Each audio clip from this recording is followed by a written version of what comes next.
गांव के बुजुर्गों व साथियों, अभी आप सबको मेरा प्रणाम। मातृशक्ति को, किसान को, मजदूर को, व्यापारियों को, सभी को प्रणाम और सभी दर्शकों को प्रणाम। आज जिस तरह से चुनाव का दौर चला हुआ है और चुनाव के दौर में आपकी बस्तियों में आके या गांव में आके बहुत से लोग हैं जो अनेक तरह की बातें करते हैं और बड़ी बड़ी बातें करके चले जाते हैं, लेकिन फिर वो 5 साल आप लोगों के बीच में नहीं होते।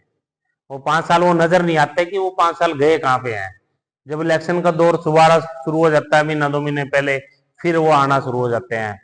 और आप लोग विधायक बनाते हो, विधायक इसलिए नहीं बनाते कि उसको कुर्सी दे दी विधायक की और दोबारा वो आपके बीच में चमके नहीं, या उसको काम ना करना है या आपका काम करे ना वो एक तरह से खोटे सिक्के की तरह हो जाता है। और जब आप दोबारा आता है, फिर वो नई नई बातें घड़ के, कोई नई पार्टियां बदल के, दल बदलू बन के फिर आपके बीच में आते हैं और फिर वोट मांगने लग जाते हैं। 5 साल वो कहाँ थे, क्या किया, जो आप गए उनके पास तब वो बहाने बनाते रहे, और जो खुद आए कभी ना कभी और साल 2 साल में तब भी वो बहाने बनाते रहे। और आज जिस तरह से ये दौर है कि इसलिए आज के समय में राजनीति से विश्वास लोगों का उठता जा रहा है। वो यही कारण है कि हम बहुत गलियों में जाते हैं, जब हम गांव की गलियों में घूमते हैं तो कोई न कोई माता, कोई बुजुर्ग कोई मिल जाता है, अरे बेटा अभी तो आते हैं, जब बनने के बाद फिर कोई नहीं आता।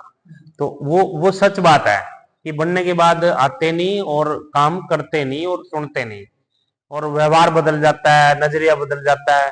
तो आज आज हमें आपके बीच में, हम पिछले लंबे समय से हम सामाजिक कार्य करता है और गरीब की, किसान की, मजदूर की हम लड़ाई लड़ते हैं। गरीब की, किसान की, मजदूर की हम आवाज बनकर रहते हैं। और चाहे आप कोई किसी भी प्लेटफॉर्म पे हो, उनकी सामाजिक बुराइयों के प्रति हो या उनके मुद्दों की बात हो या सरकार के खिलाफ बोलने की बात हो, तो हम दिन रात आपकी लड़ाई लड़ते रहते हैं, ये किसी से छुपा नहीं है। और विधायक बनने के बाद लोग बहुत से हैं जिनको बोलना नहीं आता, अब ट्रेनिंग ले रहे हैं 5-5 साल एमएलए बनने के बाद, और विधानसभा में नहीं बोलते 5-5 साल तक, आपकी आवाज नहीं उठाते।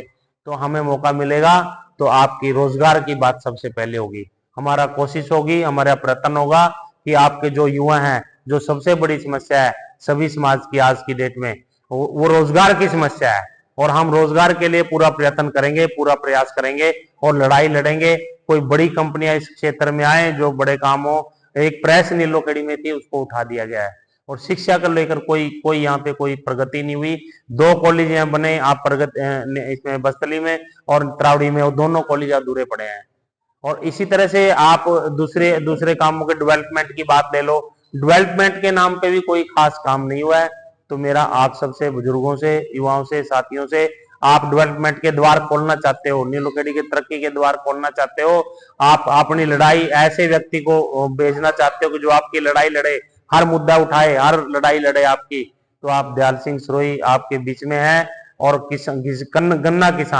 गन्ना किसान को जिताएं। और गन्ना किसान आने वाली 5 तारीख को 8वें नंबर पर गन्ना किसान का निशान है, उस बटन को दबाएं और आपका बेटा, आपका भाई आपकी लड़ाई यूं ही लड़ता रहेगा जैसे आज सड़कों पे लड़ते हैं। हम पैदल आए, हम यहाँ पे पैदल यात्रा हमारी थी, तो वहां से निसंग से शुरू करके इस सड़क का मुद्दा, आपकी सड़क इतनी खराब थी, हम मीडिया वालों का हम धन्यवाद करना चाहेंगे कि उस सड़क के मुद्दे पूरे उठाए उन्होंने। और वो आज आज इसी तरह से हम आगे गए, पैदल चलते चलते और माजरा तक गए। तो हमें हम आपके गांव में डोर टू डोर भी किया हमने। तो हमें पैदल चलते हैं, पैदल रहते हैं और आपके आपके बीच में रहना हमें पसंद रहता है, क्योंकि आपके मुद्दे क्या हैं, आपकी समस्या क्या है, ये हवा हवाई बातों से नहीं, आपके बीच में रह के पता चलता है। तो मैं एक मजदूर का बेटा हूँ, आपका दर्द समझता हूँ, किसान का दर्द समझता हूँ। तो मैं एक समझता हूँ कि आप गरीबी में इंसान के पास क्या क्या तकलीफें होती हैं।